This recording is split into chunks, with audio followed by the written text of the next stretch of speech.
द्रोही हैं तो देशद्रोही होना कौन भारी बात है। उनके पुरखन, उनके बाबा, उनके परबाबा, परबाबा के परबाबा जो भी लोग थे वो सब लोग श्री राम को ही पूजते थे, श्री कृष्ण को ही पूजते थे, अयोध्या को ही पूजते थे। वो उस समय नहीं था जो फैजाबाद जिनका ही नाम ले रहे हैं। तो अब भारत और पाकिस्तान का धर्म के आधार पर होना होगा तो यहाँ के प्रत्येक मुसलमान को पाकिस्तान चला जाना चाहिए और पाकिस्तान के प्रत्येक हिंदू को भारत चला आना चाहिए। तो इसी सब पर देश का बंटवारा हो रहा था, लेकिन वो तो हमारे महात्मा गांधी जी और नेहरू जी होने चीज को मांग कर रहे हैं। उनकी मांग है गजवाबे हिंद, उनकी मांग है प्रधानमंत्री, उनकी मांग है शरीयत, संविधान को दबा देना, यही उनकी मांग है। और इस मांग की पूरा नहीं हो रहा। एक मुसलमान राष्ट्रपति हुआ, एक मुसलमान उपराष्ट्रपति बना, कितने मुसलमान तो यहाँ के मुख्यमंत्री और राज्यपाल बने, फिर भी उनको कुछ नहीं दिया गया। आप यहीं पर पाकिस्तान में देखिए, यहीं पर बांग्लादेश में देखिए, हिंदू की क्या हालात है। आप सांसद होकर के देश के संविधान को आप नहीं मानिएगा और आप सांसद रह जाइएगा। यहाँ का देश का जो कह रहे हैं सेकुलर शब्द जो इंदिरा गांधी ने जोड़ दिया, इस देश को चौपट कर दिया है, हिंदुत्व को चौपट कर दिया है।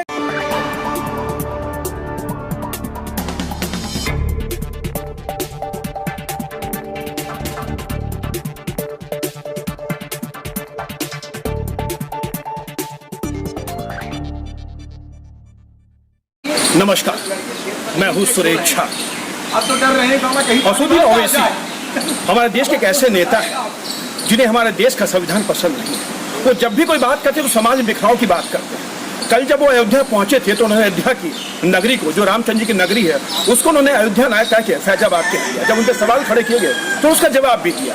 उनका ये भी कहना है कि देश ने मुस्लिमों के लिए कुछ नहीं किया।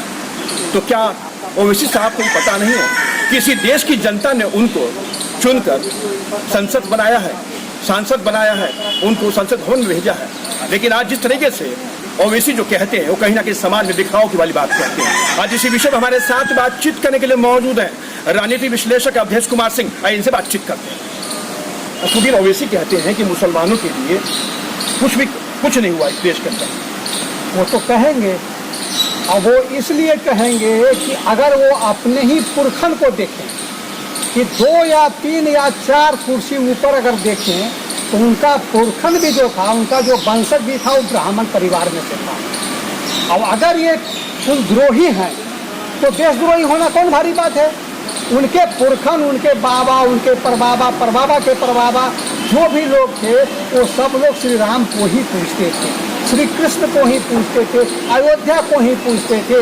वो उस समय नहीं था जो फैजाबाद जिनका ही नाम ले रहे हैं। तो अपने पुरखन को जब याद नहीं कर सकते हैं, आप मुसलमान हो गए, आपके पूर्वज हो गए, वो अलग बात है।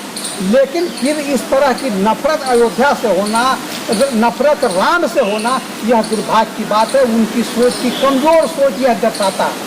जहाँ तक कहते हैं कि मुसलमान के लिए हिंदुओं ने नहीं किया, तो नहीं किया, वो आपका कहना सही है। इसलिए कि अगर अंबेडकर के कहने के अनुसार कि जब देश का बंटवारा भारत और पाकिस्तान का धर्म के आधार पर होना होगा तो यहाँ के प्रत्येक मुसलमान को पाकिस्तान चला जाना चाहिए और पाकिस्तान के प्रत्येक हिंदू को भारत चला आना चाहिए। तो इसी सब पर देश का बंटवारा हो रहा था, लेकिन वो तो हमारे महात्मा गांधी जी और नेहरू जी होने नहीं दिए। अपने तो लोग चले गए और हिंदू को कहाँ भेज दिए हुआ। देखिए अभी स्थिति, आज हिंदू की जो स्थिति है, हिंदू को जो आज इतना झेलना पड़ रहा है, तो उसका अगर जड़ सोचिएगा कि जड़ कौन है तो उसमें जड़ में आपको आएगा 2 मोटा जड़, एक महात्मा गांधी जी और एक नेहरू जी। आज ओवैसी वो इस तरह से बोलेगा, उसका एक नेता बोलता है कि 15 मिनट में हमको मौका दो, हम सबको सलट देंगे। एक नेता कहता है कि हम 15 करोड़ जो हम हैं वो 100 करोड़ पर भारी पड़ेंगे। अपने कहता है कि हम संविधान को नहीं मानते, कभी कहता है हम संविधान को मानते हैं, कभी कहता है हम शरिया को मानते हैं। वो उसके दिल में अभी भी संविधान नीचे है, शरिया ऊपर है। लेकिन अवधेश जी बताइए कि जिस तरीके से उसका कहना है कि हिंदुस्तान में मुसलमानों के लिए जो काम होना चाहिए था नहीं हो पाया, असदुद्दीन ओवैसी को याद दिलाना पड़ेगा, याद दिलाना चाहते हैं कि वो जो सांसद हैं उसको सांसद होते हैं, जब अयोध्या पहुंचे तो उनको अयोध्या नाम पसंद नहीं है, फैजाबाद लिख देते हैं। तो क्या किया जाए ऐसे नेताओं का। अरे जिस चीज को वो मांग कर रहे हैं उनकी मांग है गजवाबे हिंद, उनकी मांग है प्रधानमंत्री, उनकी मांग है शरीयत, संविधान को दबा देना, यही उनकी मांग है। और इस मांग की पूरा नहीं हो रहा। एक मुसलमान राष्ट्रपति हुआ, एक मुसलमान उपराष्ट्रपति बना, कितने मुसलमान तो यहाँ के मुख्यमंत्री और राज्यपाल बने, फिर भी उनको कुछ नहीं दिया गया। आप यहीं पर पाकिस्तान में देखिए, यहीं पर बांग्लादेश में देखिए, हिंदू की क्या हालात है कि 23% से 1.5% हो गया है, ये दिखाई नहीं पड़ता है उनको। आप पाकिस्तान की बात आप नहीं करते हैं, आप बांग्लादेश की बात आप नहीं करते हैं। अब भारत में आपको इतना जितना छूट इसको देगा उतना वो बदमाशी करेगा। उस बदमाशी के पीछे कारण है कि इस्लाम के जड़ में ही इस प्रकार की भावना है। इस्लाम को कोई बदल नहीं सकता है, क्योंकि इस्लाम का जड़ है कुरान और हदीस। और कुरान और हदीस के बारे में ये लोग कहते हैं कि उसमें एक हर्फ भी परिवर्तन नहीं किया जा सकता। ये असली मुसलमान है, नकली मुसलमान तो वो है जो सेकुलर की बात करता है। चलिए बताइए कि अयोध्या पहुंचे तो उन्हें अयोध्या में फैजाबाद लिख दिया, क्या सही है ये? फैजाबाद लिख दिया तो वहाँ का सरकार को योगी जी हैं, इनको लेना चाहिए, इनको प्रतिक्रिया लेनी चाहिए, इन पर जो कार्रवाई करनी चाहिए। आप सांसद होकर के देश के संविधान को आप नहीं मानिएगा और आप संसद रह जाइएगा।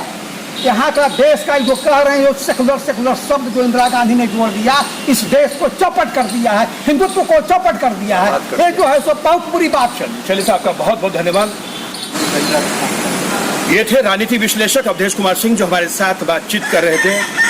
ओवैसी साहब के बारे में क्या कहें? ओवैसी साहब जब भी अपना मुंह खोलते हैं तो कहीं ना कहीं ऐसा लगता है कि देश में कहीं दंगे ना हो जाए। और उन्होंने कल जो हरकत की अयोध्या में, उससे कहीं ना कहीं हिंदुओं को काफी ठेस पहुंची है। उन्होंने अयोध्या ने कहा कि फैजाबाद कह दिया। इसके साथ ही उनका ये कहना कि देश में मुसलमानों के लिए कुछ नहीं हुआ, तो उनको याद दिलाना पड़ेगा कि इसी देश ने मुसलमानों को इतनी तरजीह दी है कि वही अब्दुल कलाम देश के राष्ट्रपति बने हैं। तमाम मुस्लिम आज कहीं ना कहीं बड़ी पोस्ट पर पहुंचे हैं। लेकिन ओवैसी साहब आप भूल जाते हैं कि आप भी एक मुस्लिम हैं और आपको इसी देश की जनता ने चुनकर संसद भवन में भेजा है, आपको सांसद बनाया है। तो कहीं ना कहीं आपको अपने गिरेबान मेवा जरूर झांकना पड़ेगा। क्या आपसे राकेश के साथ सुरेश झा।